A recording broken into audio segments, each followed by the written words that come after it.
Hello there, and welcome back to Sharalee's Box of Chocolates, where you truly never know what you're gonna get. Today is one of those days because we're gonna be doing a little craft project and creating some artwork for the walls in my beauty room. But don't worry, you do not need to be an artist in order to do these projects. I don't know about you, but when I get makeup that comes in a beautiful box like this, I have a really hard time just tossing that box right into the trash. So a couple of years ago, I watched a video by a makeup artist, and if I can find it, I'll link it down below. And it was where she created some art pieces for her walls, reusing some of this beautiful packaging. So I started putting aside packaging that coordinated with the colors that I had in my beauty room and that I also just thought was beautiful. And I finally reached the point where I had enough packaging to create two different wall art pieces, and I'm going to show you that demo in a moment. Now, if beauty and makeup items are not of interest to you, don't worry. You can apply these principles to just about anything, I think, and create your own art pieces. All right, without further ado, let's jump into the tutorial. If you're new, make sure you hit that subscribe button, and now let's get started.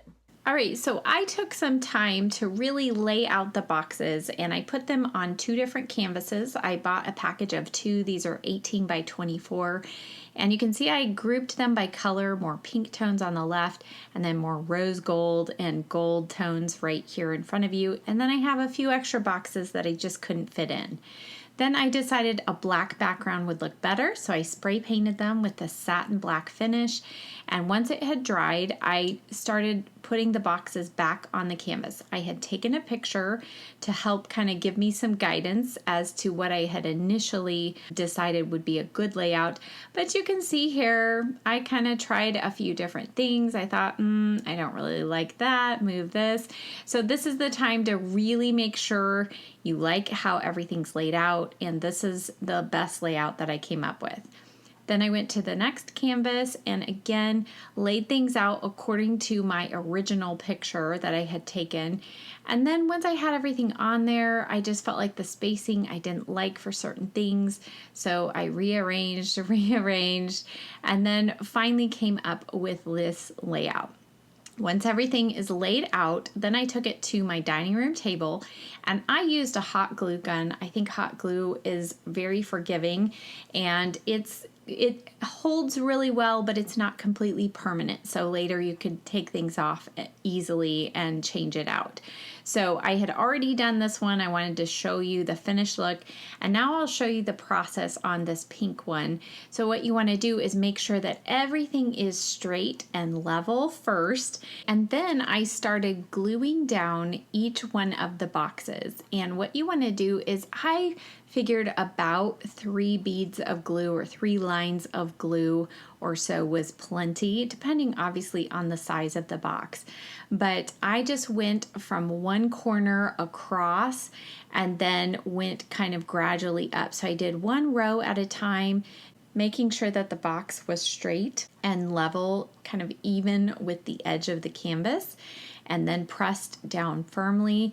And you want to kind of make sure that you don't press too hard because you don't want to damage or crush the boxes or the canvas. But again, just pressing firmly for a few seconds. Hot glue dries very quickly. And then for this section where I had 3 items close together, I started with the centermost item first to make sure that one was straight, and then did the ones on either side of it. And then again, just progressed all the way up the canvas, one item at a time, making sure that each one was straight before pressing down. And this just goes really actually quite quickly once you have the idea of where you want everything. And again, that glue, the hot glue, I did have it on the high heat, but it still dried fairly quickly. So last piece on, and here is what it looks like. And there you go. Thanks so much for watching. I'll see you next time. Bye.